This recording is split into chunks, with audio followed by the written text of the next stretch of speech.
Thank you all for joining us today. We can go ahead and just do a check-in with each team just to see what was missing from each team and any time constraints that we might have. Ron, do you want to start while you're still getting settled there? I'd be happy to. We still have Stacia, who is on some leave time, so she will not be with us this evening. I think everybody else on the team is here. I think we've kind of established a 7 p.m. kind of dead stop for us, so we're all good with that if that's the case. Lois? I believe we have, This one? I believe we have our whole team. I'll apologize, I'm still not feeling well. 2 weeks of misery, I think, but I'm better by now. Other than that, I think we're good. So, yes, perfect. Thank you very much. Okay, we will go ahead and start with looking at last meeting's agenda to approve the minutes. Anybody have any comments or questions from the minutes? You do, okay, yes.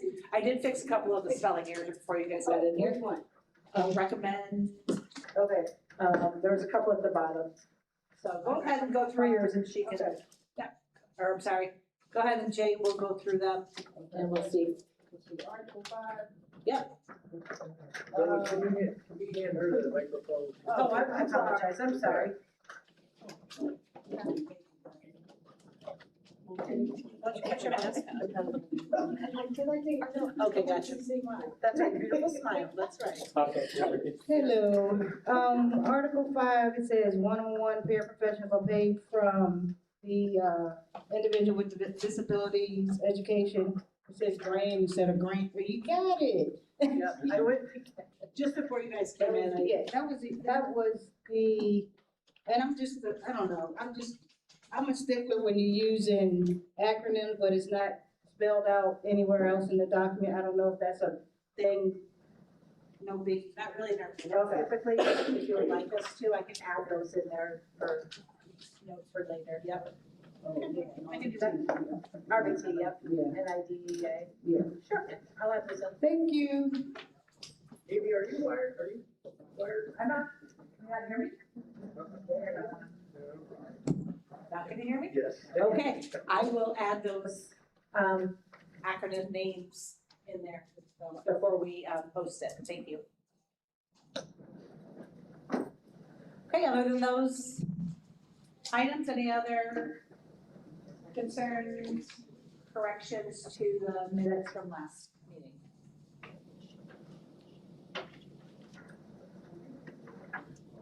Okay, seeing none. If I could get a thumbs up to approve the minutes with those corrections. Okay, all right, we will approve that, thank you. Okay, next thing we have are articles. I believe last time we left off, we were talking about Article 6 and talking about how do we finalize the custodian formula to ensure the contract language is being met. Do we want to continue on with that, or do we want to go to something else? Ron? Lois? Or Lise, sorry. So we kind of had some language that we wanted to add in Article 5. So you have an option? About the bus drivers. I just wanted Ron to know what's coming up because he's looking like, what? So I'm gonna let Gia explain, okay? Because some questions came up in transportation about the bus attendant part. So she can explain. Okay. The part that we already agreed to? Yes, the part that we are, we think some more language might need to be added to that in each year, so.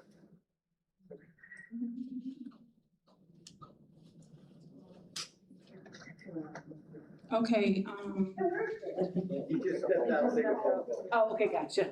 I think it's more of a clarification. Okay, go ahead, I'm sorry. it was, about the, bus aids, when it comes to the, transferring with the, the bus aides having the option to transfer, so we was talking about, the language of that. And in our department, most times when a bus aide take on a one-on-one at that work site, meaning compound, whether it's Leonard, 6 miles, west or, Buckingham. So we were talking about that language and wanting to see, can we add some language to that?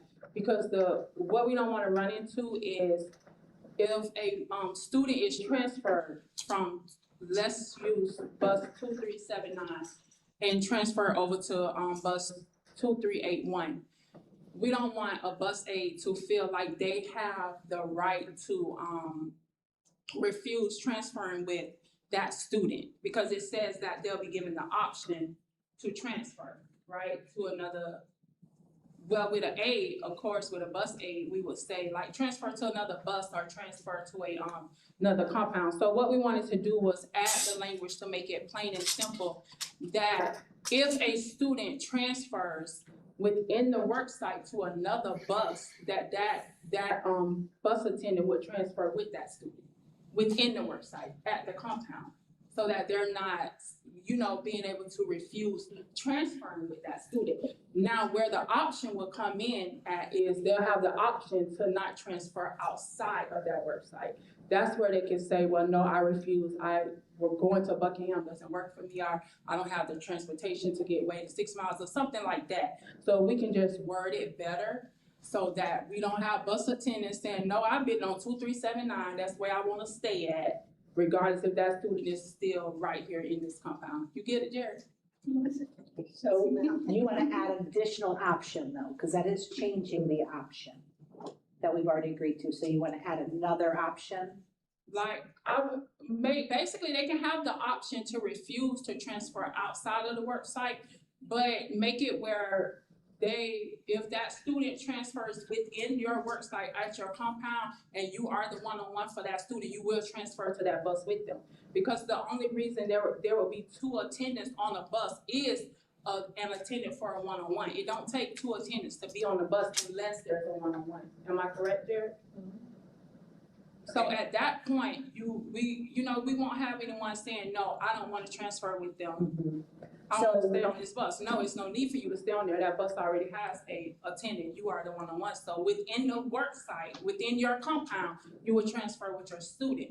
If your student transfer outside of your compound, then you have the option to refuse. So do you guys wanna propose language for another option? I believe that's the case, is to amend the option. I think what they're proposing, what I'm hearing is, I know we've agreed on some language, but you're bringing up kind of an issue that maybe there's an unintended consequence because of the language that might need addressed that we didn't think about. Right, So, right. that's what I'm hearing.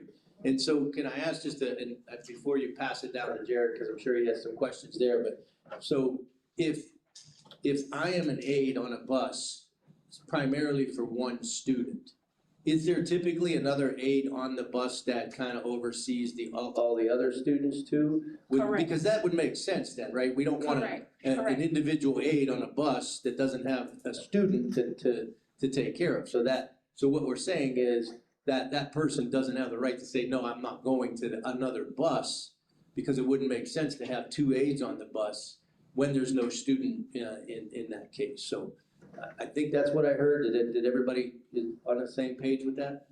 So I'll let Jared. I don't know if there's any other. Yeah, I don't know what that looks like, or I'll let them do. I just wanted to make sure I had a clear understanding of what was being asked. Yeah, so sorry, I missed the first part. And I believe we were talking about the one-on-one attendance, and we were referring to the last session when we were discussing that when the student moves, that the attendant goes with the student, right? So making sure I'm up to par. So this is where it gets a little tricky, because transportation is a department that consists of 5 locations, but only 4 locations are where buses are located. So if we have because a lot of the one-on-ones being with the student, and I understand where we're trying to go, and I don't want to get too technical or controversial, but there is a however to that. Because we are a department, I mean, we do have a heart as well, so we want to make sure we have the understanding of that too. But technically, if this student leaves the east zone going to the south and you bid with that student, then, you can go with that child. If you don't have the means to, then is what we were saying that, so let's say for instance, and I'm gonna pose another question to that, if all the routes are filled and we don't have a position for this employee at that compound they wanna stay, then what is the alternative to that? Because I don't wanna put the language in there guaranteeing that they can stay a place that we don't have a position for them at either. Okay, I was thinking at that point, if they decide to. Man, like I said, I don't wanna get too controversial, but I just wanna make sure we put it all out there.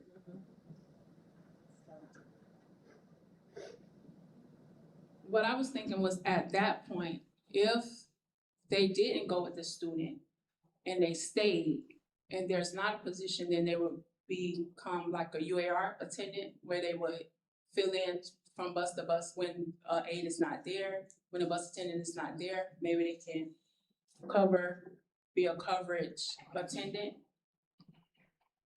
But where the problem came in, how it came about was, it was a conversation after the last meeting. And it was some years ago, and they were talking about how a student transferred from Leonard to Buckingham. And that the attendant was made to transfer with the student, with the one-on-one student. So now in the language, like when they read it, what they see, not when they read it, but what they overheard from the meeting, what they see and what I read is like, you're giving them the option to refuse. You know what I'm saying? Giving them the option to refuse to transfer with the one-on-one. I feel like we'll run into a problem with that when it comes to like right there in the work site. I understand like going outside the work site, but in the work site, if you bid it for that one-on-one and that student transferred to another bus within that work site, then you should transfer with that student within the work site. Why should you stay on a bus that you're not needed? You should go with the student. Yeah. Okay. No, okay. It's on. So, Go ahead, Ron. but while you're doing that, I just called up the language. Can I go ahead and read that? Yeah. This is what we agreed, this is what we kind of agreed before, because I think we may just need to put some emphasis on a couple words here. So paraprofessionals / bus aides who are assigned to an individual student would have the right to first refusal to voluntarily transfer with the student to another district or location. So that implies to me that if that student transfers to another location, that then they would have the right of first refusal. So within that location, this language then would not apply. They would have to move with the student at that point. Does that sound right? Yes. Okay.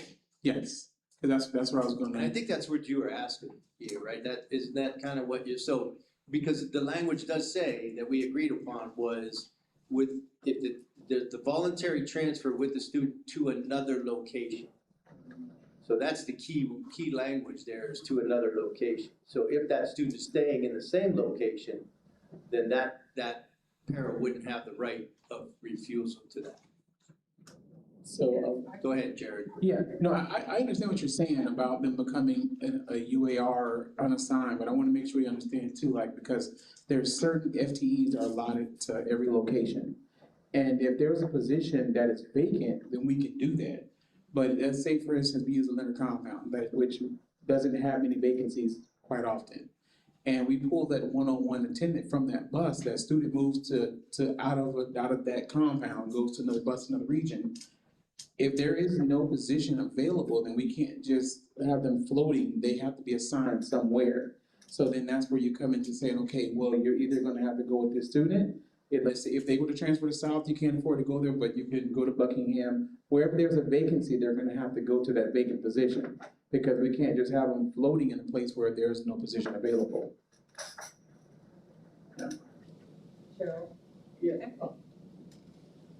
Mine is just for clarification. So what I'm hearing is that when a bus attendant or a bus aide refuses, that moment of refusal is now really saying that I don't have a job anymore to some degree, unless there's a vacancy in the compound or in another compound. So that's really what I'm hearing from this conversation.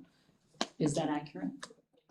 Yeah, if that, I mean, if you take the para situation, if a para would refuse to go to another location with that student, then in essence, we would surplus that, because that position no longer exists within that location. So they would be surplused at that point. So that's when the surplus language would then kick in if they don't want to do that. So we would have to, in essence, find a similar position for them. And then once we do that, if that person then refused that position, in essence, the language says they're basically giving up their job. Does that sound? Go ahead, Arlene. It's awesome. Okay, so we know that, transportation is a whole nother world. So they actually had several conversations, and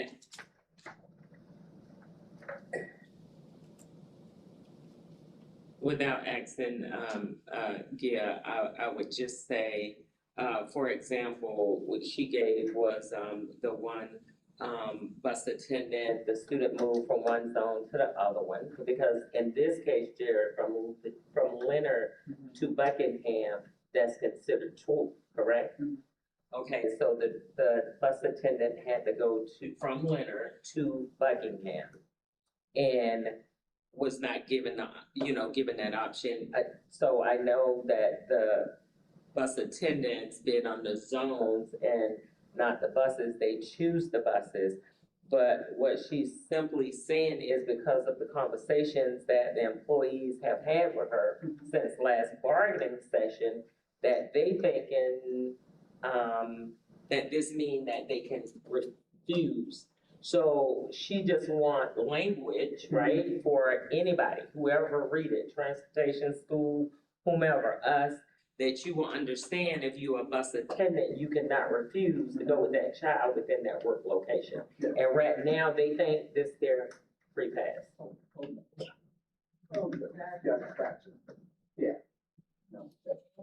So if we added to this the word compound, do you think that would make it clearer? Like, or what would you, did you have something in mind in relation to what that language should look like? So if we just said, first refusal to voluntary transfer with the student to another district location or compound.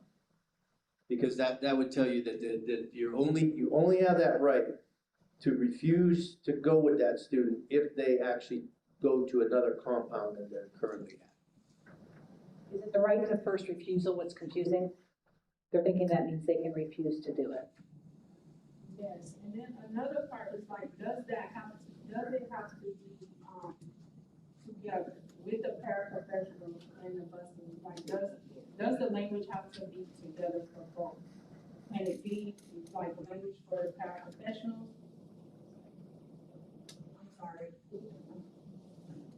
I'm sorry, but I was saying, does that language have to be together, like paraprofessionals slash bus aides, when we all know like those departments are two different? Like, can it be language for the paraprofessionals and then language for the bus aides, more simpler, letting them know that if a student, that they will have the option to transfer with the student if the student moves within the zones, like move outside of the zone. But within your zone, you will transfer with that student if that student transfers to another bus. So with the. We're bringing it over to you. Hold on.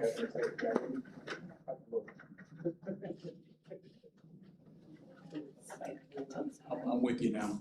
So then should we just say work site? Because then we wouldn't have to necessarily separate. It would just be more specific because it's by site instead of just saying compound location, because that would go to both para and attendant, that if we're referring to a work site.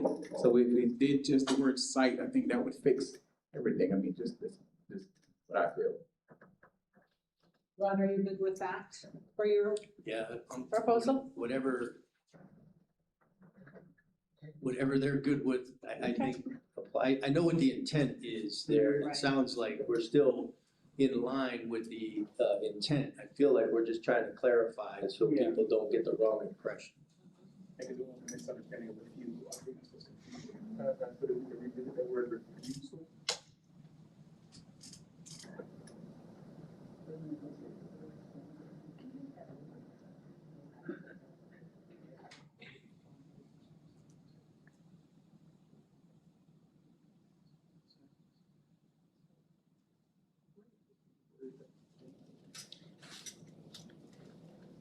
Do you wanna replace the right, would have the right of first refusal, just to say to, paraprofessionals or bus aides who are assigned to an individual student have the right to decline a voluntarily transfer with the student to another district, site or location?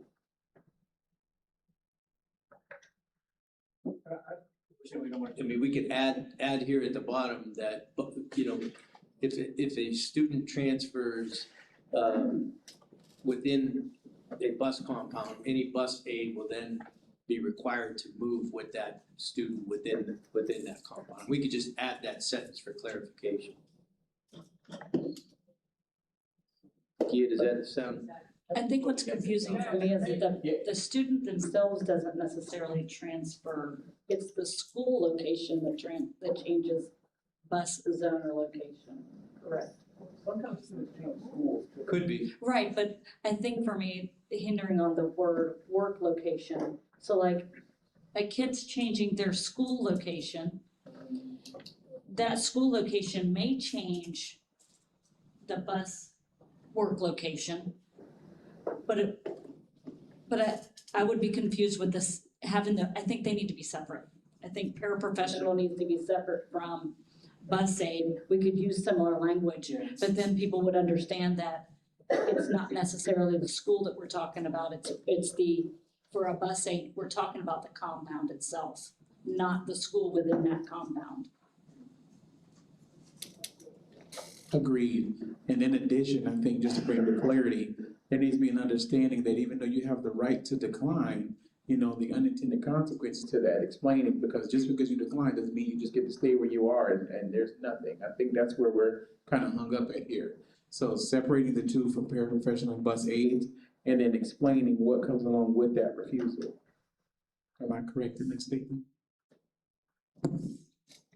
Yeah, and I think then the paraprofessional would also need that same language about what happens when there's a refusal. Do we have some proposed language, or do we want to come back with some for the next session? Yeah, we may have to do that. Okay, In the meantime, we'll come back with some updated language then. Okay. Thank you. Anything else we need to revisit? Okay. So do we want to go back to Article 6 with the custodial? I can't remember, custodial plan, something, thank you, I can't remember. Oh, custodian formula, thank you, formula was the word I was looking for. Okay, yeah, we had lots of conversations after we left bargaining, and we also, took in a lot of what was said about the square footage and being able to, how we work around that. So we do have quite a bit of a lengthy proposal. So I don't know, do you want me to read a word for, an option? You want me to? Do you have it electronically? I do. So are you able to copy and paste it right into there? That's usually what we've been doing lately. Can I help you? Do you mind? Okay. Do you guys mind if I help her put this in there?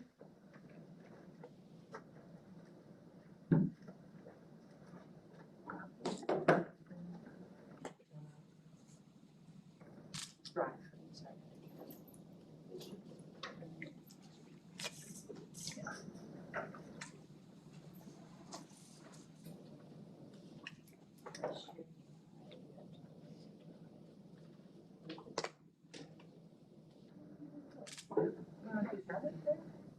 Go into Chrome.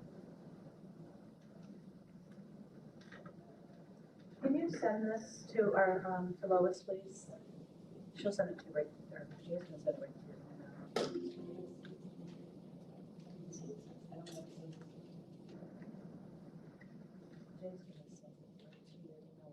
It's shared on your lead schools, that might be the issue. And that's okay. I just need her to, Your other email address or is the least school one okay? use the lead schools one. I did. Oh, yeah.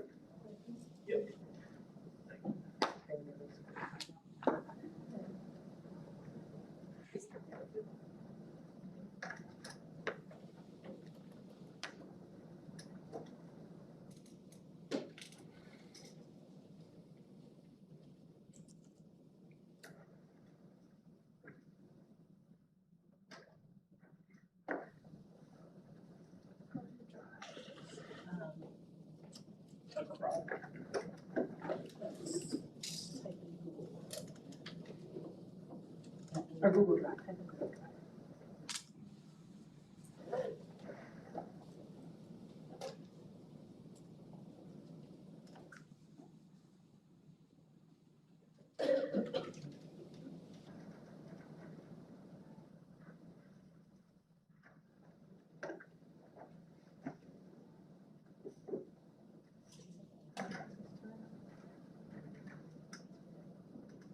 Email it to me, I'll drop it in. Okay. Need a timeout? Just email it to me.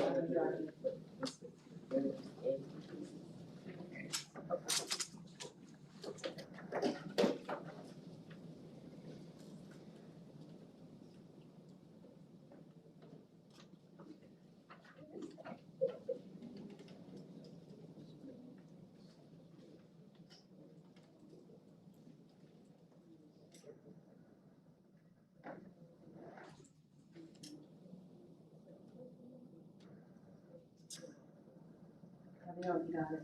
Yep.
Do you want this whole thing as your option one?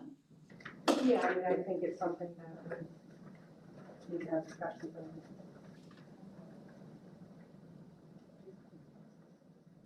Maybe these are us.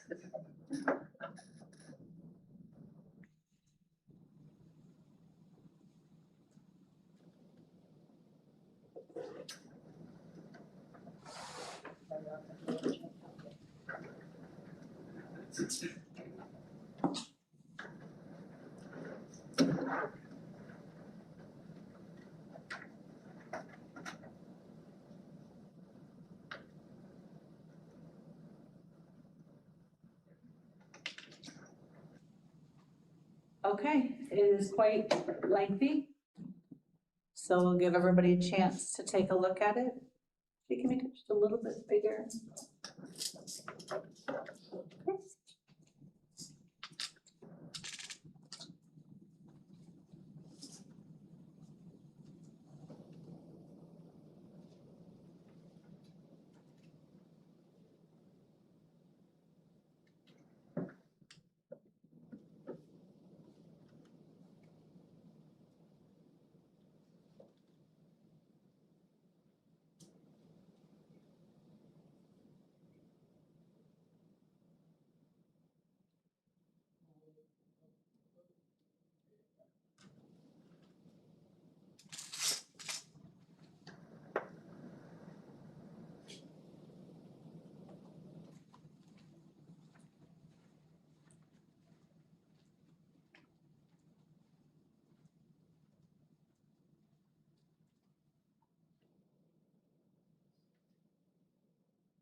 I know some folks are kind of really diving into this language. Can we ask some questions along the way?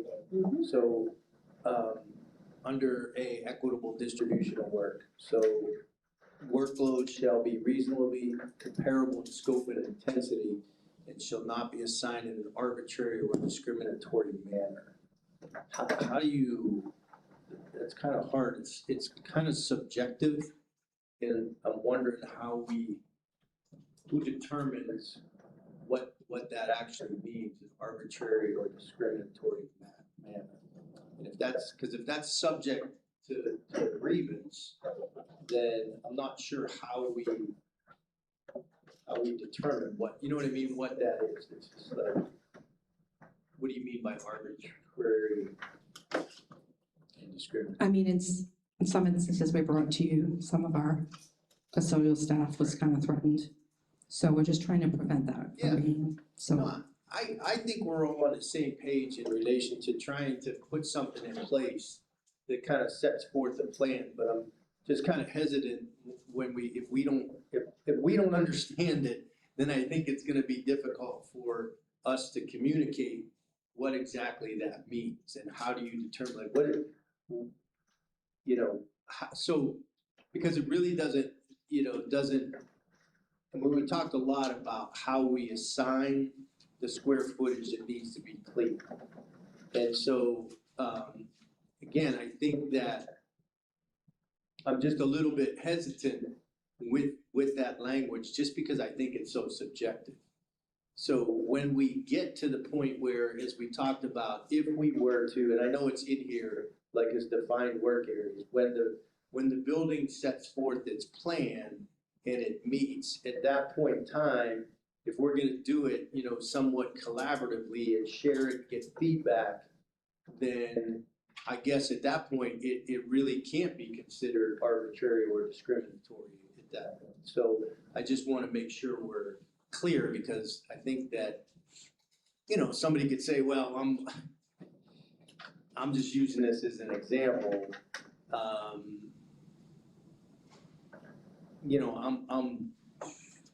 Well, I don't even hesitate to say that.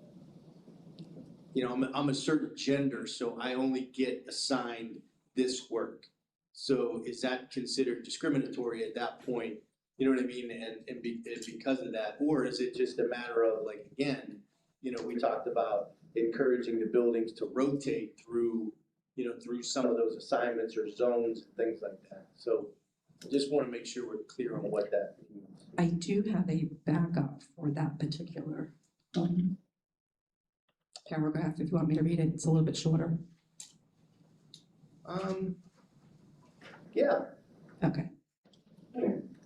The district shall ensure that the custodial work assignments are distributed as equitably as possible Among custodial employees at each work site.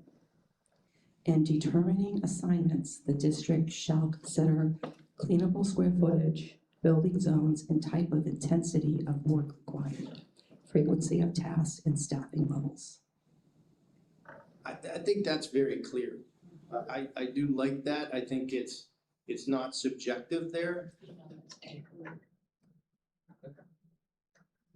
We put that in the email and I'll put it in there.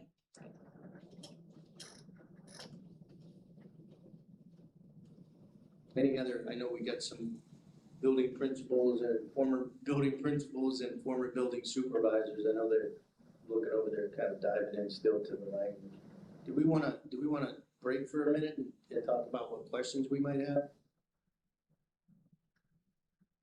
You guys okay with that? We're just gonna go caucus a little bit, talk about what questions so that we are all on the same page. 15 minutes, Yeah, that'd be fine. That should be fine. 5:30 return? Yep. Okay, sounds good.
the district is, SPALC does not have a caucus, so we'll have a caucus. report from the district.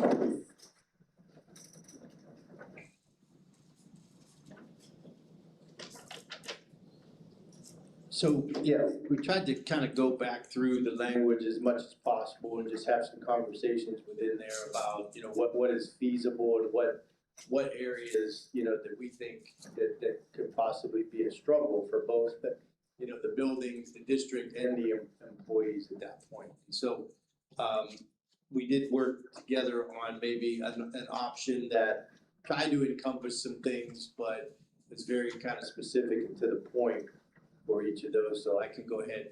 We actually, the modification that the first part is very similar to what we were having a conversation with. So that first part, I think we can integrate somehow into the language as well, but I'm gonna go ahead and drop in here. I never know if I'm on or not.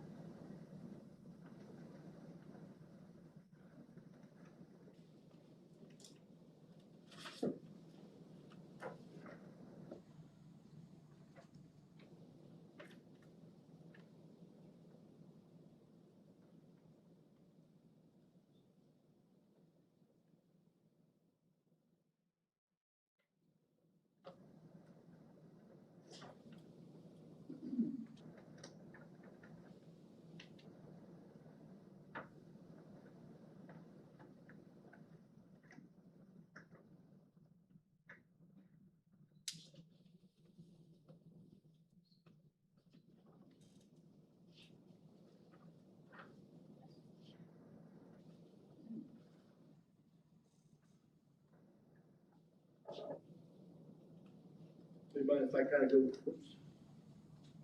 kind of go through this? And again, one of the things that, you know, we think as a result of some of the going through the past labor management agendas that, you know, the district has struggled in providing, based on the request from SPALC on a regular basis for the buildings, you know, kind of a breakdown of what that square footage looks like, and then how the allocation is determined for that. So we propose in here in the first part, just to codify the idea that the fish report shall be given to SPALC and shared at the May labor management meeting. Because I'm not sure exactly what that process is. I think May is what I was told would be typically when that, you know, when that is submitted to the state, it comes back basically for approval. But the report will also include the formula for the resource allocations of custodians and site workers. So that would be codified in the language that, if, you know, by the May labor management meeting, the fish report will have already been distributed, and then we can have some conversations about that specifically in that. That would be number one. And then, you know, I guess this could be, each building will develop a plan for the equitable distribution of custodial services. The plan will include a map of the building, which includes square footage for each space to be cleaned and include the level of cleaning for the assigned space. I think that's where your language could fit right there. We'd be willing to replace what was in that option with that, because it's very similar, but a little bit, yours is actually a little bit more specific as far as, you know, what actually has to be included in that plan. The next part of this would address the plan for modifications to the cleaning requirement for all spaces in the absence of a custodian is not able to be filled with a substitute or with overtime. And again, that's according to 5.04. So we have language already that addresses the overtime issues and how it's to be offered. So we would suggest we just use that as current contract language to determine that. But we did put in here, again, the original language is if an employee is on approved leave of absence, and again, no additional duties shall be distributed to other employees unless comparable duties are specified by the principal supervisor as designees as duties not to be completed. So again, I know that's been part of the language, but we want to really emphasize that you can't just pile on work. We did include here too, that buildings may seek overtime opportunities in lieu of substitutes.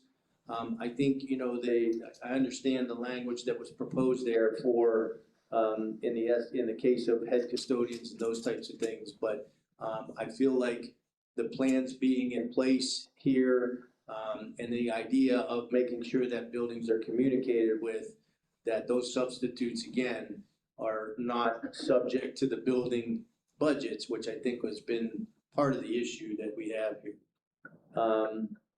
And then lastly, the plan will be shared with all building custodians prior to preschool week. The SPALC representative may be present during that meeting to provide feedback. So that's, you know, I think we've said similar things about collaboration. And that, again, I struggle with, you know, the arbitrary and, you know, discriminatory, because I just feel like it's really hard to define what that is. And so we remove that language from there. As far as the training is concerned, I think that's we really want to talk about that, because we have made a commitment from the district standpoint. We actually have it scheduled in June. We've taken a week. The intent there was to really make sure that building administrators who are assigned to the custodial work within the buildings are trained, and the building supervisors not only have the training that they need in developing the plans and the substitute plans, but we're also intent on providing leadership and talent management to those custodians, to those building supervisors as well. I think that we certainly want to have some conversations. I think it'd be very difficult for us, because of, you know, how many custodians we hire during the year, to find those opportunities for training. I think we typically have head custodians in place, and we would be willing to talk about training specifically for head custodians. I think it'd be very difficult for us to commit to training every custodian, and because I think we could get into some situations where if they're not specifically trained, can they not do some specific work at that point? And if we're not providing training until June, what happens when somebody gets hired in January? So I think that's part of the conversation that we can have a further discussion on. Anybody want to add anything to that? Just a kind of Chris had shared with us from his building supervisor days, some of his plans that, again, we're going to use some of that information to really train our building supervisors. What he shared with us was very specific about the different zones and what the level of expectation was, and even, you know, even had a plan for when substitutes weren't able to be called out. So that would be the level of training that we're going to provide to the building supervisors and the APs. Thank you. Any questions, concerns? We need a few minutes to take a look at it.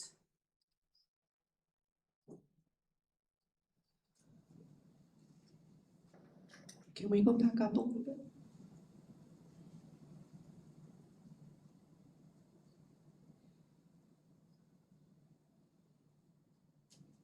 So I think I heard you say where we have it listed as equitable distribution of work, that's the piece here? Yeah. Okay, so then we have our defined work areas. I'm just trying to figure out how this all fits into place here. So we have A, B. I'm trying to figure out what you like.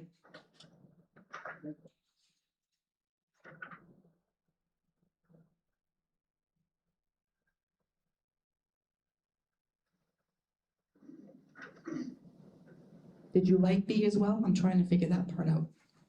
The defined work areas. Yeah,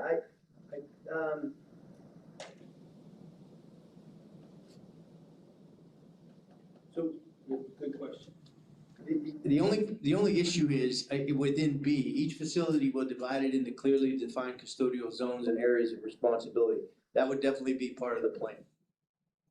So each facility would have that defined. So the assignments, again, I think the high intensity areas is something that when we looked at that, we certainly had some questions, like what is the definition of a high intensity area? Like, is that like clearly defined somewhere? Does that mean because you know, what we talked about is the football locker room in the fall, it would definitely be a high intensity area as opposed to something other than that. And again, so the kitchens, like we don't clean the kitchens in most of our buildings. That's like left up to the the cafeteria folks. So I think B1 is good.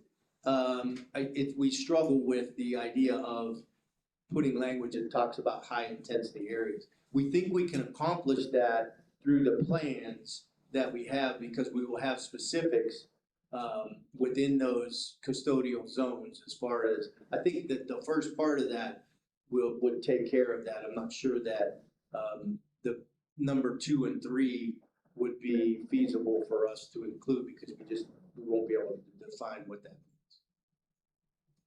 Just for clarification, the high intensity areas would be like classrooms, things that are utilized every day. We don't have classrooms in here. Yeah, and, okay, so that would be, I would propose then that we,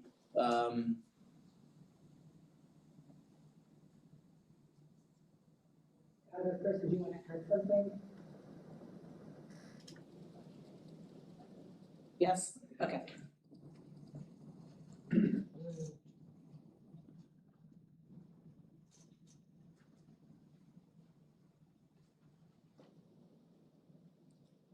So you're just for point of clarification, so you're looking at high intensity areas as your daily used areas?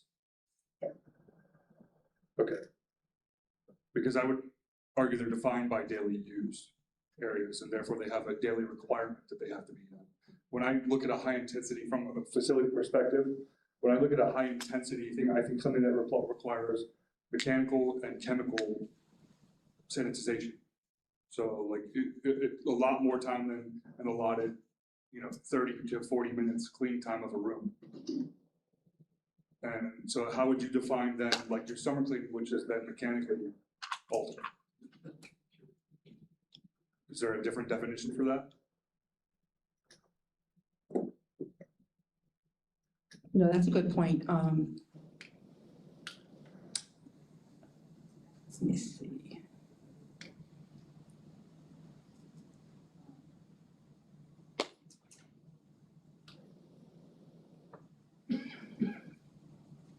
Well, I guess that we probably need to be a little bit more specific in section 2 about what our intent was there. But I would consider, you're right, high intensity areas could mean special cleaning, like you said, chemicals. So then we would just need to be specific in that and then just add classrooms on top of all of the other assignments.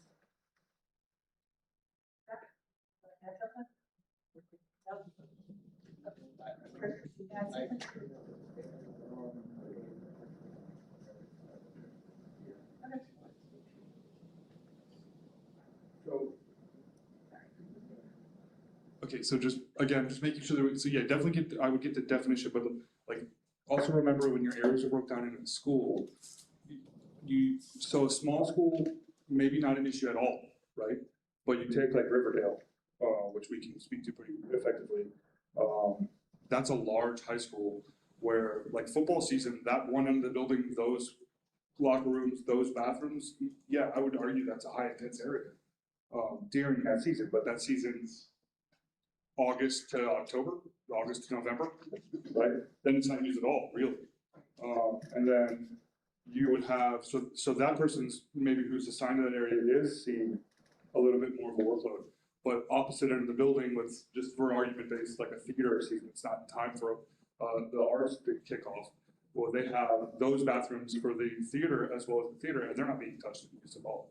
So, your distribution is still there because then when theater season kicks in, that person now has the same workload that the football people have, and vice versa with every other option that you would have inside that building, whatever the program may be, whether it's, an award show or basketball season or a new sport or a new event, because there's thousands, right?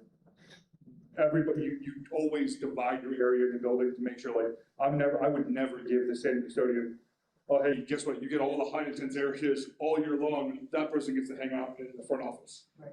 No, you'd always divide that, make sure that way it's going to be done. And some of this too, I think it'd be assessing, making sure the building suits would know like their requirements for the custodians versus what's a daily task and what your weekly task is. And the level at which you address whether it's a high intense room area or just a daily room, you still have those requirements to hit for standby.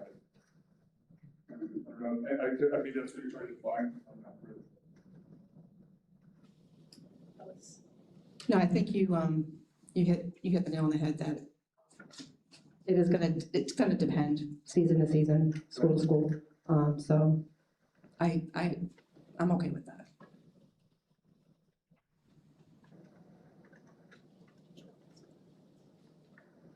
So you're okay with, number 2, which is the plan will include level of cleaning for the assigned spaces, is that what we're saying? I'm sorry, level 2, the plan will include a map of the building which includes square footage for each area to be cleaned? Is that what?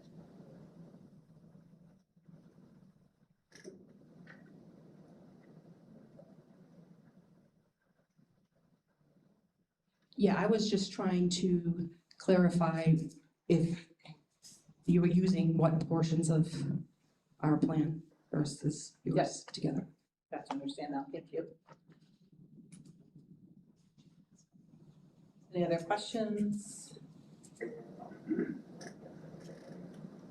Arlise? So is this all the language that we have for custodians, Ron? Is this it? I mean, that's what I put together as an option. Again, I think it kind of covers that, and I don't know if we need to just kind of try to figure out if, that covers everything we're trying to accomplish. Like, I feel like there's, even, we could take number 1 out of the defined work area that you have there. Each facility shall be divided into clearly defined custodial zones of responsibility, which will be reduced to writing. And then I'm looking at actually C, I was looking into that, which I think what Chris was saying. So then that's where the workload plans, each plan shall include at a minimum, the total cleanable square footage per zone, I'm assuming, right? Like, so you have an idea of what your total square footage is, clearly defined zones and assignments, listing of major duties associated with that assignment. I think I heard Chris say, like, what is the daily assignment as well as the weekly assignments for that? I would eliminate the identification of the high intensity areas because I don't know whether we can clearly define that. And then again, the specific procedures for addressing staffing shortages, which will be due, we actually have a whole, I feel like a better sentence that really says, again, you can't add work, you gotta take something away. Like, I like the language that currently exists in there, because I think that's pretty specific. Okay, so it was 2 things I wanted to ask. One, I think last bargaining session, Mr. Cooks, brought up the rotation. Yeah. So is that in there anywhere? It's not, but I think that, I'm not sure exactly what that looks like, but I know we talked about probably quarterly is a better type of plan that included, maybe that's where included in the plan was on a quarterly basis, what is the rotation for custodians? Okay, so the rotation, proportion will go in the plan Yep. and not in the contract. Well, it would say that the plan in the contract, it's gonna say that the plan has to include the rotation. Okay, gotcha. So yeah, that would be codified then, that the rotation would have to be included in the plan. Okay. I don't think that's a problem. I mean, that's just good practice there to be able to do that. Yeah, but Sure. I don't think a whole lot of people do it, cause that was my first time ever hearing it when Mr. Cook said it, cause I think normally, and I actually had relatives to retire from, the custodian part. And my last thing is, the special events, Ron, we're concerned about those because what's happening is work is being left over for special events, like all the trash is not being pulled and all of that. So the person that's actually getting paid for the special event, like if it's church on Sundays or whatever, they're not doing everything that they need to do to receive kids. Custodians on Monday is coming back to pulling trash and all of that, so. Do you want to address that first? Yeah, I don't Go ahead, Cheryl, go ahead, why don't you, and then I'll come back. No, I was just gonna go back to the concept of where that rotation or consideration for a rotation was gonna be in. I think a rotation could look different in every building, so being specific about, too specific with that is gonna hinder the flexibility of both employees and the management itself. And so I think we'd wanna be very loose with that language. While that opportunity might need to be in there as an option, it may not be required at every location, if that makes sense.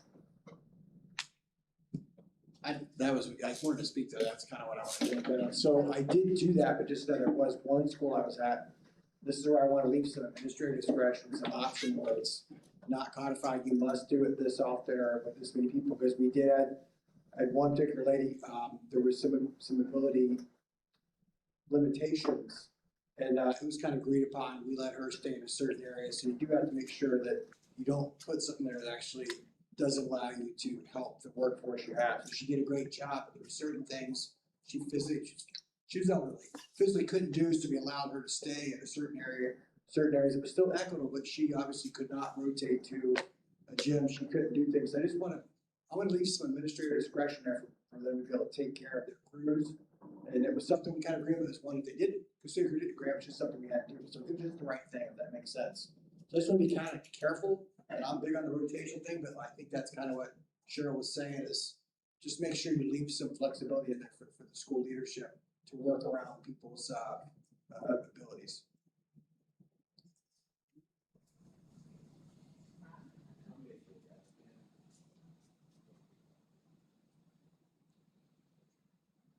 Yeah, I'm just thinking about that a little bit more to make sure, and that does make sense, like, if you know, if you have a rotation, and then again, if we're sharing the plan with the custodians, and then within that building, they go like, hey, you know, this person right here, we're all good if we, you know, kind of keep this person here. I think that's the part where, when we share that with the custodians and we get the feedback, we can make some modifications. I don't think it has to be a one size fits all. Does that make sense?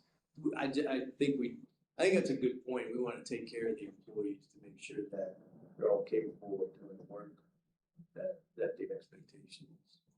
So can we include in there that the plan for the rotation may be modified based on the building's needs? How's that sound? The plan for the rotation may be modified based on that individual building's needs.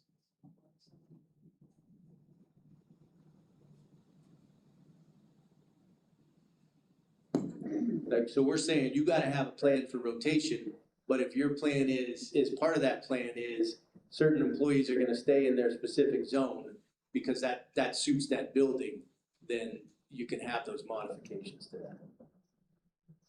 You're still gonna have to submit the plan, but as part of that then would be, that's part of your plan that you're gonna have to submit and kind of give a justification, so we know it's just not, you know, we're not just picking Chris because we like Chris, and then we're gonna keep him there. But specifically, the custodial staff agrees that this person's better suited in this area.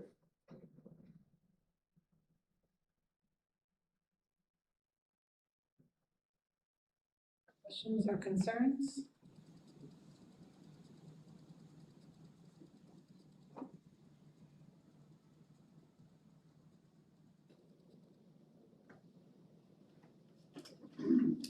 Again, I wanted to, I think it needs to be something put in language saying if you are doing a special event, you and that host is, That's what I forgot. I'm sorry, I forgot.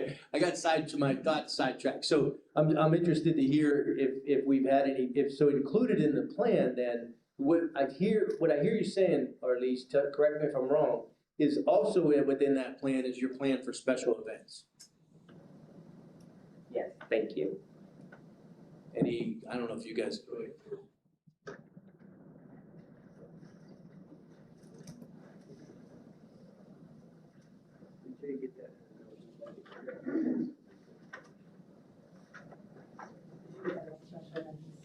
So, or at least, just for a point of clarification, are you speaking like a school event, so like an award ceremony, something going on that's maybe just after school but within their workload, or are we talking about like a rented, like Rented, rented? a rented event. Okay, so within Facilitron, they're required now to pay for custodial staff and law enforcement to be on presence. There is no, it's a non-negotiable. So if that's the case, I think it would be up to administration then to ensure that whoever was paid to work the event is then held to responsible, that they were responsible for cleaning it up. Yeah, we totally agree, and we know how it's supposed to go. But everything that we bring to you guys, we're bringing it here because it's not happening. We have some building supervisors that are working special events, and they are not setting up and breaking down that event. They are getting the custodians to help them do this work, and it's not fair, and they don't supposed to be doing it because they're not getting paid for it. So we're here to make sure, right, the custodians are being protected, and right now they're not being protected. One school literally have events every weekend, and every Monday morning, the custodians walk in the door and look at the trash that has not been pulled for that building supervisor. So if anybody think that all schools or our principals are treating their custodians equally, it is not happening. So we need something in place to protect the custodians, because if they're, whoever it is that's working that event, it's their responsibility to clean that school. So yes, Ron, it needs to go in the plan, please, and thank you.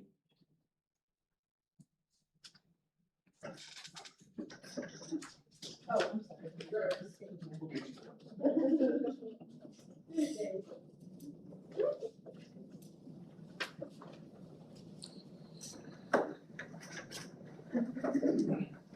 All right, well, I think if we kind of agree that, you know, what we've talked about here today is what we're looking for, I think we could take some of these and work with that and kind of share and maybe bring something as a kind of combined option the next time around if the things that we talked about are okay with that. I think that would be something that we could do, if you guys are okay with that. I think it would be hard for us to sit here and kind of craft the language step by step, because I think we're gonna need some time, and I would, you know, kind of like to plug some of these guys in and share it with you guys back and forth, and that way we don't need to waste time kind of going through trying to craft some language.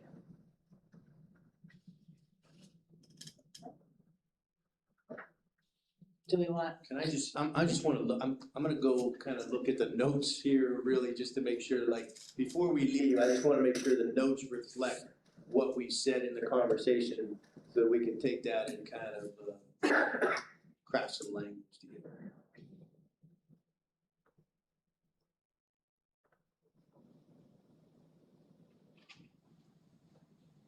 So we wanna have in the plan the schedule for the rotation. Can you,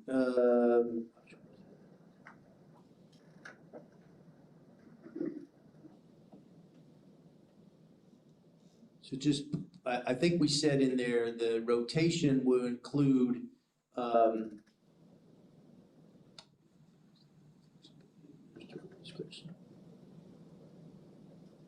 okay, so buildings may make accommodations to the rotation based on their own building needs.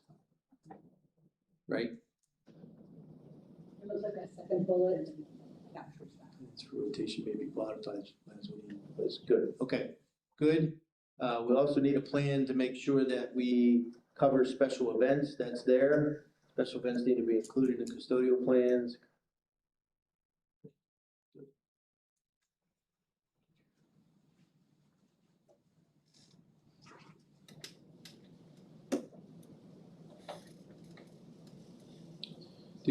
What did we say about training?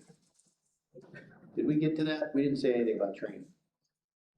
We just said it's hard to, so one of the things I thought was we would provide some training for the head custodians.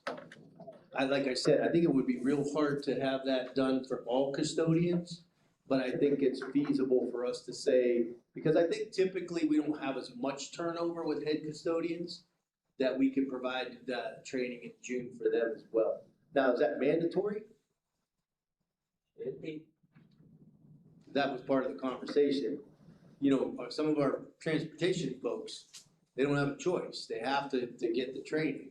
And if somebody's not available, I know we can probably, you know, provide some makeup. And I don't know, I would think that the first time around, it may be a half-day type training. Let's kind of see what that looks like and how it goes. But do we want to make it mandatory if we include that? So all head custodians, and I think in the head custodian, we'll have to check the head custodian job description. I think what Kirsten brought up was a good point, is that I think there is some language in there that said they have to have some training in specific areas. So if that's the case, then if they haven't had the training, we can require them to come to the 4-hour training, whatever we set. Sound good? I see heads good, okay. Any other questions regarding that, folks? Okay. Anything else on the article? Okay, next one we get into is, Arlise, I'm sorry. Yes. So Ron, is that mandatory training one and done or once a year? I think definitely mandatory for new head custodians. That's the way I think it should be worded, that if you're a new head custodian, if we're gonna offer that training in June or whatever it is, it's mandatory. But we may wanna offer, you know, kind of refresher courses, which maybe for those people who have been trained, it's not mandatory. But if they do wanna go to a 4-hour training, they'd have the opportunity to do that.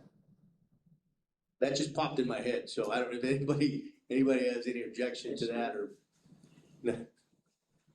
So what you're saying is the new head custodians is mandatory, but not the. Well, I think for this year, if we're gonna do that in June, let's just say we have the contract ratified by then, we may not be able to do it until next June, or we have it sometime in the summer. But I would say we would have to provide that training for all of our head custodians. And then from that point forward, any new head custodians then would have to have at least a 4-hour mandatory training. But if they wanted a refresher or they wanted to attend, they could. But I think the first time we do it, we're gonna have to require it for everybody. Because I don't know that our head custodians have received. The only thing that we talked about, Chris told us that, you know, typically for new people, you know, the building supervisor may spend a week or so with that head custodian and try to provide some training, but it's nothing specific and it's done really at the building level. So we can make it consistent by putting some language in there. Good?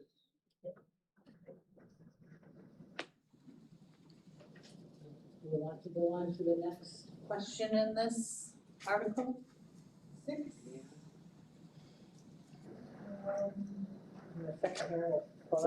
Is that the uniforms? Are we on Not quite, I think there was one after uniforms, or one before uniforms. How can we address The workload being asked of employees outside of or unaligned with specific job descriptions. I believe that's mixed up by that.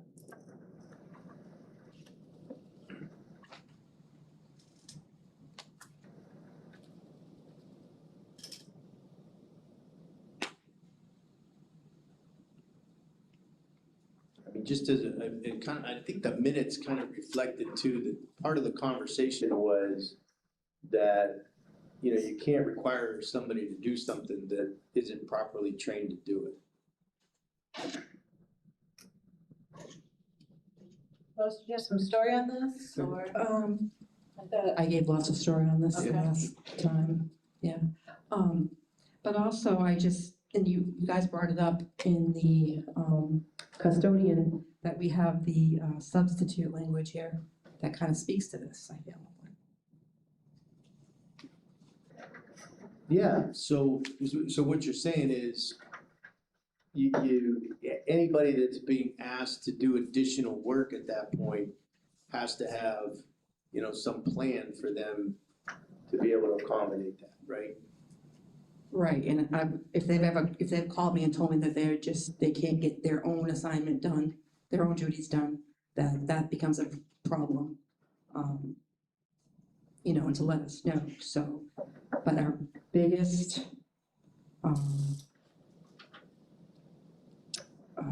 complaint, I guess that was the word I want to use, has been covering the clinic. That's been probably the number one. Some of them aren't comfortable in doing that. We asked the question, are they trained, we don't know if, I know that, I get that. Also, I think one of the questions we have too, I think it's in the, principal secretary, job description as well. To Yeah. cover, That they need specific and training. not every secretary does, so I'm trying to, you know, figure out how that rotation works too. I guess that's a rotation situation we need to kind of think about. So I think what I'm hearing you say is that the substitute kind of language, I know I included it in the language around the custodians in 6.01, but we may need to kind of keep that also as part of the separate, because it does say for any employee that's on approved leave of absence, no substitute is utilized, that the comparable duties have to be specified, and that there has to be somebody that says, okay, you're gonna take over for this person today. As a result of that, you're not gonna be expected to do this part or something along those lines. I mean, that language is there and should be utilized at that point. It's a matter of making sure that everybody understands that. I think that we should probably, I don't want anybody to be doing work that they're not certified to be able to do. That's a risk to the building, to the district. So if that job requires them to do a certain thing and they're not certified to do that, they can't be asked to cover those responsibilities. Also, something to think about, the clinic assistant is a pay grade higher. And I think we had that conversation too. I think we had that conversation about,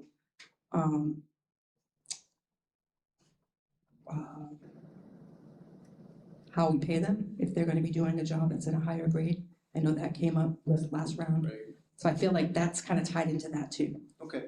I mean, that's, we may want to address that through Article 10 when we get to that point, because it really deals with compensation, because that's actually a part of what we talked about, that we thought maybe could be housekeeping, but I don't think it is now because of the way I think we're gonna have to have a little more in-depth conversation about what is feasible for us to say if you're covering something, or is you're actually assigned to that. Again, what does that look like as far as your pay is concerned? So I think that part probably needs to be a more in-depth conversation in Article 10 when it deals with compensation. So Lois, do you have an option for that particular question, or do you want us to move on to the next question for right now, and we'll address this in 10? We can move on to that. We were so tied up with the custodial that. Sure. Yeah, I got you. Okay. So the next one, is about the uniform. Yeah, I think we are going to probably table that. So we do have a uniform committee meeting coming up, and it is, I think, within the next couple of weeks. So I think that would be, because I don't really know, to be honest with you, what exactly we're asking for. I know that there's an issue with leasing, but I don't know exactly. I mean, I was told maybe there were a few people to still lease, but when we kind of dove into that a little deeper, there's more than a few. So we need to figure out what that looks like, and we're willing to kind of table that until we really know. I think it'd be a good idea for us to get some feedback from the uniform committee before we make any changes to the language. Okay. So that takes care of Article 6 for right now. Go on to start Article 5. You guys would like to? So Article 5, we already took care of the paraprofessionals with the one-to-one student. So our next question is, how do we ensure our compensation system is accurate and consistent for employees who are temporarily assigned to different duties? We just talked about that Yeah, in Article 7. We're gonna move that to 10. Yep. How do we implement guidelines for compensation upon retirement and resignation? This one I can speak to. Yes.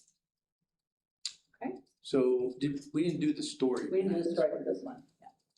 So we don't have anything specific other than practice in the district. And I think the practice has it's not been consistent, to be honest. So I feel like a lot of contracts that we looked at actually have some language that defined what it means when a person resigns or retires. And so the example is, if I decide that I'm going to resign on January 6th, then your last physical workday was December 19th.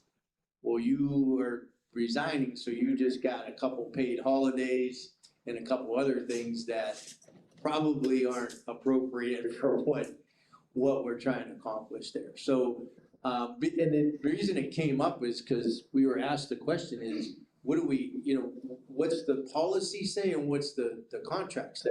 And we can't find anything. And so I think we need to really make sure that we're consistent moving forward. I did take a look at a couple other districts and what they have, and basically they refer to your last day as being your last physical work day.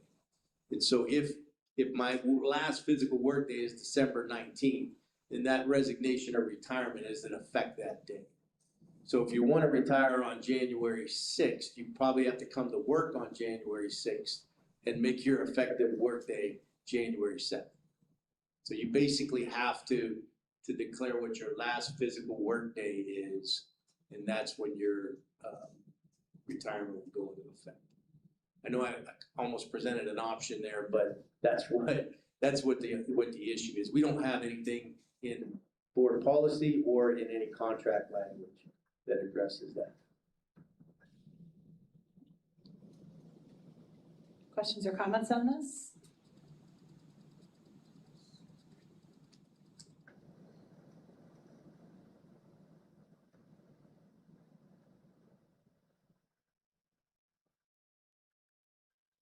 Want to propose an option? I mean, I can go ahead and drop the option. Okay.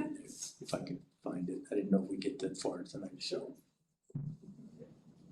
One question I have is, so if an employee's last working day is that day before Christmas break, what if they want to take a vacation day on January 6th? Would that be allowable? And that just might be some language to clarify in the option, because it's not clear, I think, right now.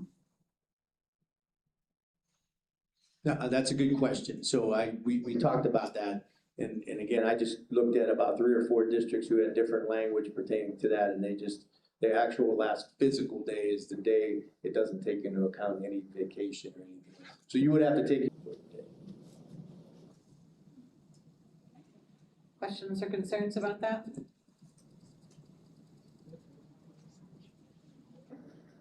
Is gonna drop that in there?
Look, I'm teaching my classes from the side of me.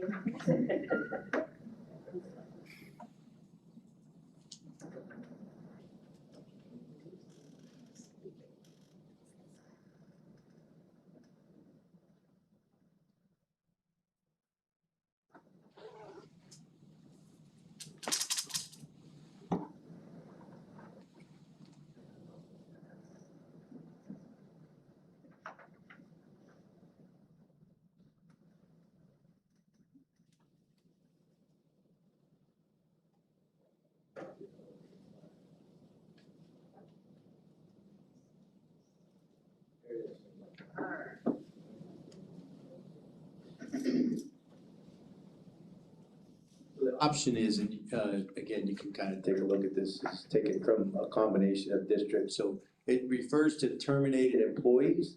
So the terminated employees are either a resignation or a retirement in these cases, not somebody who's been terminated or let go. So the terminations, an employee must be in pay status the last physical workday before resignation can be in effect. And the same thing with retirement. So you must be in pay status the last physical workday before retirement is in effect. So you can't take a last effective date on a date that you're either on paid absence, holiday, or anything along those lines.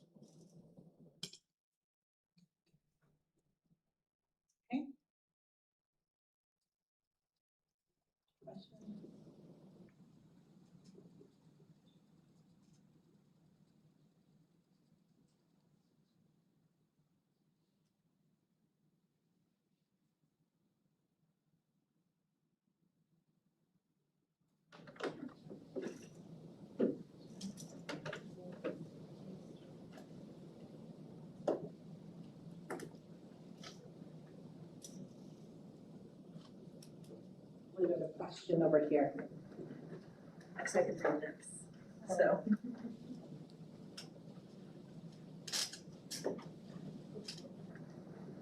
I think my question is, what do we mean by pay status? Like, I don't know, as an employee, does everybody understand a pay status? Thank you for the question. It's another term for working that day, that you're actually working that day getting paid, that you're not on a leave of absence or anything along those lines.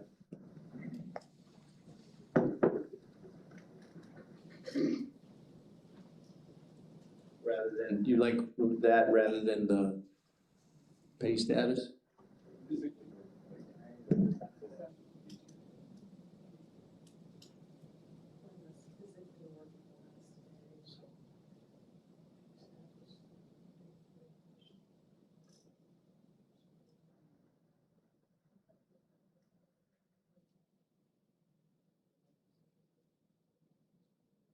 Kevin said physically working, so employee must be physically working the last physical workday. Something to that extent, I don't.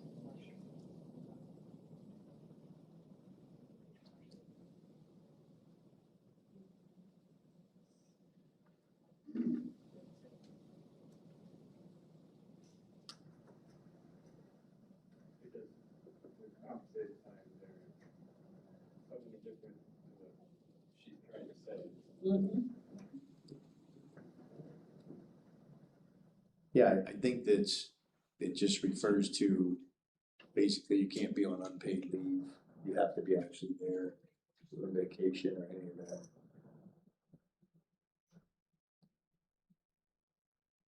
Okay. Does that answer your question, Cheryl? No, Fernando, you have a question? I'll use the microphone to you.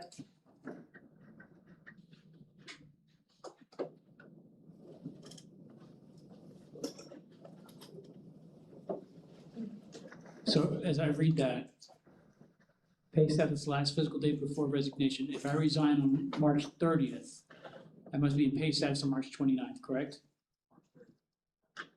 There you go. That would be your last day. If you're resigning on March 30th, you actually have to work. When you're done that day, that's Last fiscal. It said before the resignation. If my resignation is the 30th, pay status of last fiscal day before resignation. My resignation is March 30th, so I have to be in pay status March 29th. That's the way I read it. I don't think that was the intent, but that's before retirement can be in effect. Right. So I just said, Be their last physical work day. correct, the way I read it is, if I'm resigning on March 30th, my last fiscal day before resignation is the 29th. And my question is, do I get paid on the 30th at close of business? I know we're saying no, You but have to be there to work, to get paid. I understand, it's just that's not the way I read it.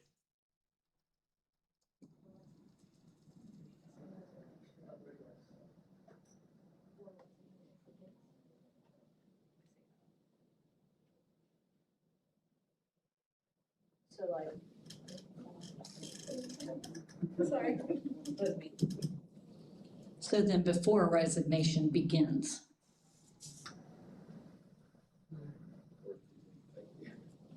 Or before a resignation is in effect.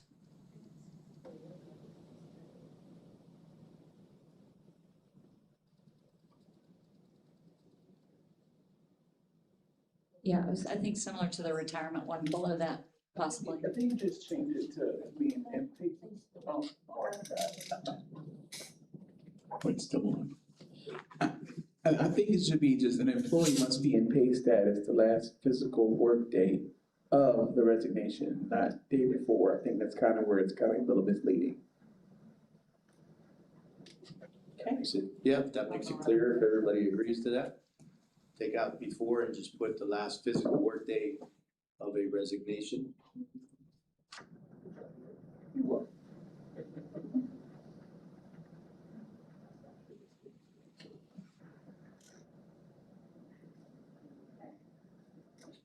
So that an employee must be in pay status last physical work date of a resignation. Yeah, Are and these- we would sorry. take that, use that Also for the retirement status as well. Okay. Arlene, do you have a question? Yeah, I have a question. Why isn't this in board policy versus contract? That's a really good question. It's not, that's why I said when we have the situation that occurred, but we didn't have anything in policy or the contract. I mean, we could make a recommendation for the board or we can negotiate it, you know, kind of, because the contract would supersede that anyway at this point. I mean, we could, yeah, we can definitely, if you don't feel comfortable with that being a part of the conversation, we can try to get it done through board policy.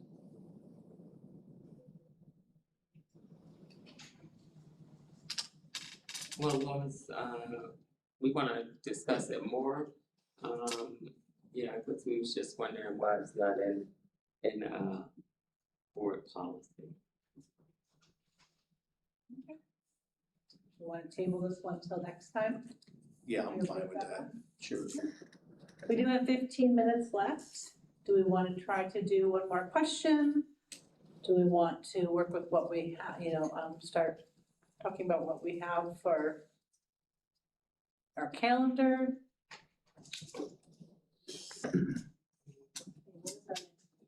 Our next day is not until April 20th. I know that's a long way away. So the next week we have talc, then we're off for Easter Monday. So then we have talc again. So April 20th is the next SPALC one. And with our deadline on May 4th. Or not our deadline, but our, I don't know, what we're shooting for, our goal. So what do we want to do?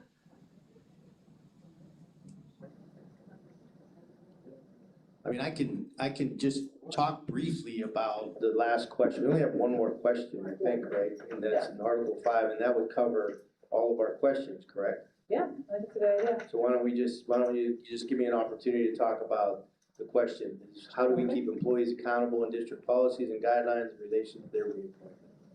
So we've had, and again, when we talk to our principals and we gather feedback about what you like in the contract, what would you like to see changed. We've had quite a few that have said to us that, our language is basically you have a year's worth of probation And then if you get reappointed, before that year's up, then you basically have one more annual contract above that. The contract says we have 2 years of annual appointments, but that doesn't necessarily work out that way unless you are hired right at the beginning of the year. So one of the things that we've looked at some other contracts, we are one of the only districts right now that really have, we don't have an ability to have an annual contract status. So we have probation and 2 years of annual contract. And then we've had some employees, not a lot, but some of them have said to our supervisors that, well, we're basically continuing contract people. We're not, you can get away with a lot more because they're on continual contract status rather than having what, every other group of employees within the district has a means for an annual contract. So at the end of that, like, for example, I'll just use the teacher contract and the administrators at the, we don't just non-reappoint people, obviously. There has to be a reviewable reason for that. So if you have a disciplinary action of a written reprimand or above, or if you have 2 sets of evaluations that are less than effective, then those are areas for reasons why we can non-reappoint someone. We don't have any means for that in the SPALC contract. So we'd like to talk about what is feasible for us to say, how do we keep our employees accountable even when they're on a continuing contract basis? Okay. Questions or concerns?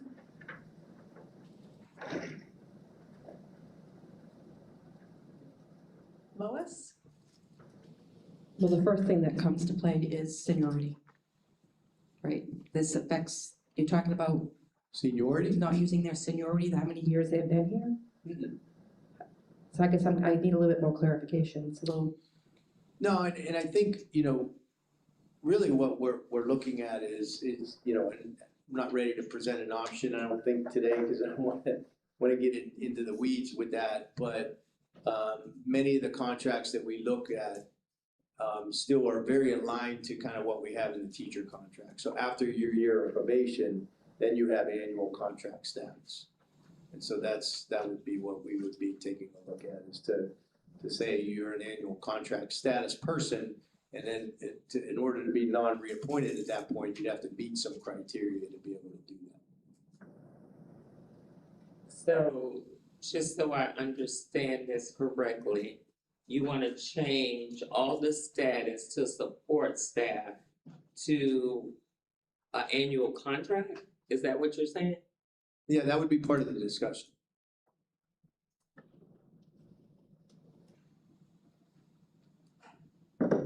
And again, the question is, what do we need to do? I mean, obviously, the proposal could be to the extreme, which would be, like other contracts, you'd have a year of probation and then you're on an annual contract status.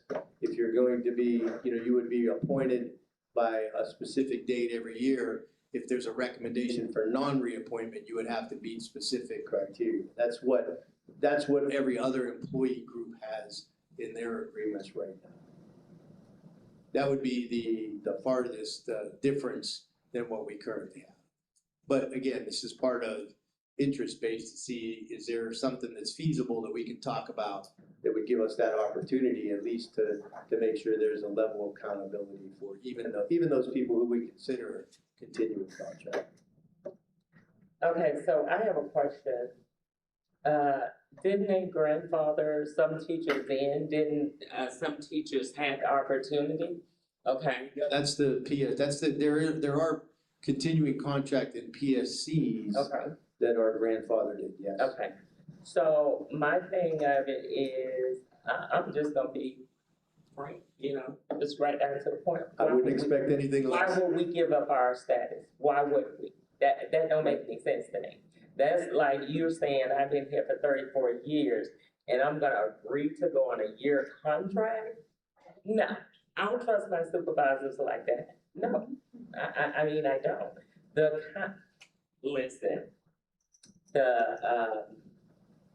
not all. I have principals that's my friends, I have principals that I've been knowing for years, I have, you know, people in transportation that I work well with. I am an employee that has never been written up in all the years that I've been here, but I would never sit here and tell you that I would give up to choose to be on a yearly contract. Your phone will blow up in your pocket tomorrow, Ron. Again, I think the key is, like, what do we do for some of our employees that have taken advantage of that? That's the question. Is there something that we can talk about to Now, really? that is a better way to put it. We know everything has consequences. I didn't know that, well, I'm looking at Jerry because I'm from transportation, that, I mean, are the admin supervisors, directors, managers, building supervisors, whomever is in a leadership role, are they doing what they supposed to? Because I don't think our contract is, you know, to the point that a person can't get fired. Because we have people get fired all the time. So I don't know, what I'm hearing is our contract is not protecting the district, is not protecting management, it's protecting the employees. That's not true. No, yeah, I mean, not to that extreme, but I'm just explaining, you know. That's not true. It always There's comes stuff across in our that way. contract saying if you do A, you're gonna get B, right? So So we do, I mean, we definitely do have a discipline, you know, we do have a discipline article there. There's nothing in the discipline article, again, if we have a former professional standards person and one that currently exists in that. You know, if an employee is chronically late, for example, it may have been written up for being late 5 times in 2 years. That would not be an issue that would, typically we would open a case on for that employee, because it's not reached the level of, you know, that type of discipline. But we wanna make sure that there's some accountability for that. Like, there has to be, you know, again, what is the next consequence within the progressive discipline that we typically aren't able to go to because it's not, you know, it's not a just cause issue for termination at that point. And so really what we're looking for is a tool to use to say for that person who's been chronically late 5 times, like, what is the next additional consequence to get you to come to work on time? That's what we're asking for the discussion, really. okay, I think that is better than saying your wish is to put everybody on a yearly contract. Well, again, I'm just, you know, we did some research, it's not, you know, there are some districts who don't have that continuing contract status for all of their folks. Maybe I'll talk. We're not other districts, I understand. Maybe I'll talk to some of the presidents and send them our contract.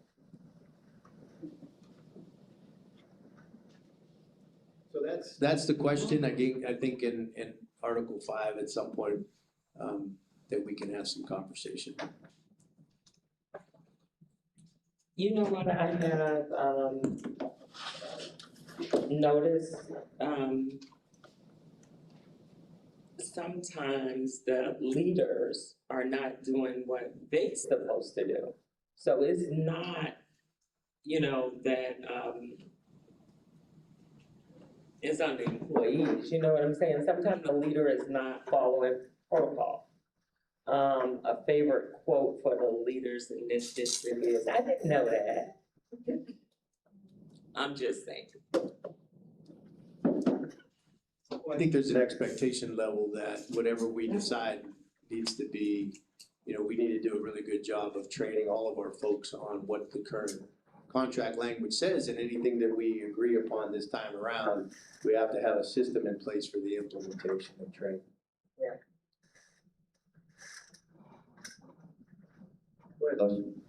So just to clarify, you're saying that, because we have Article 9 disciplinary procedures in the contract.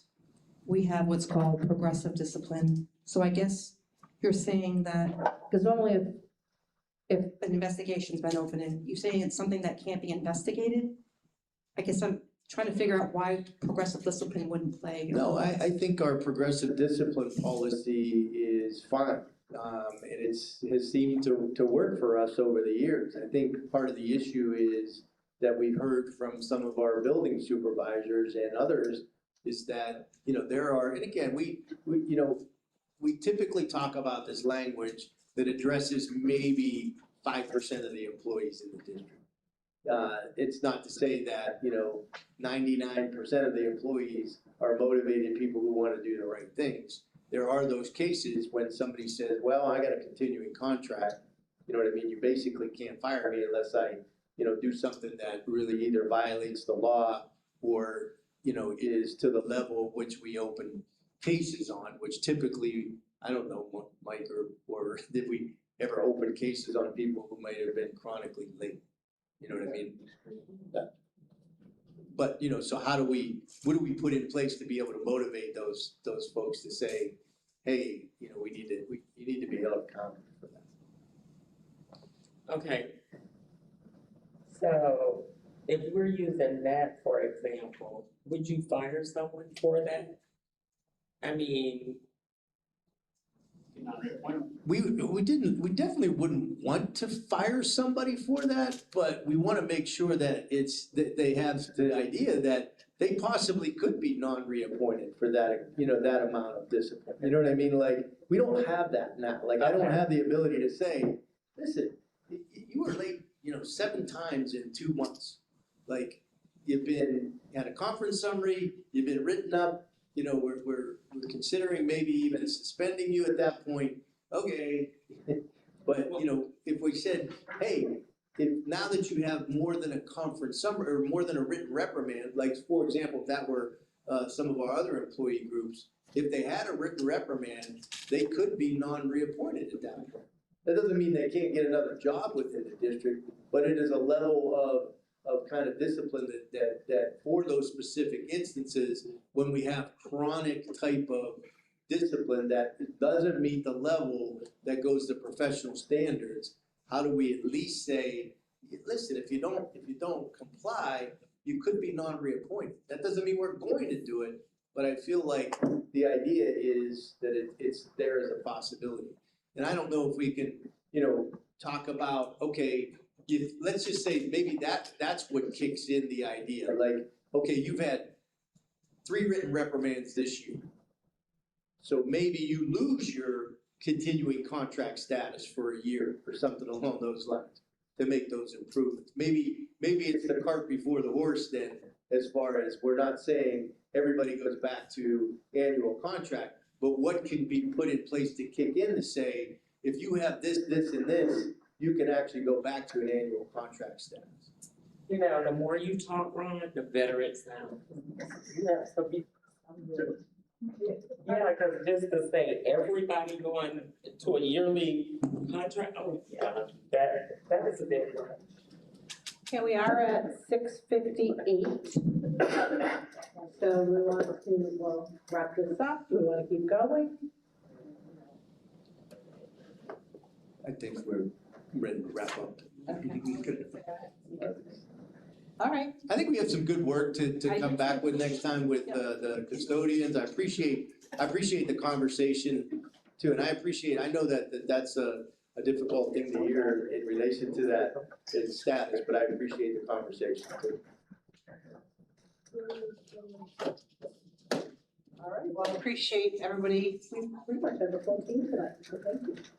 And we will see you on April 20th is our next time. 4:30.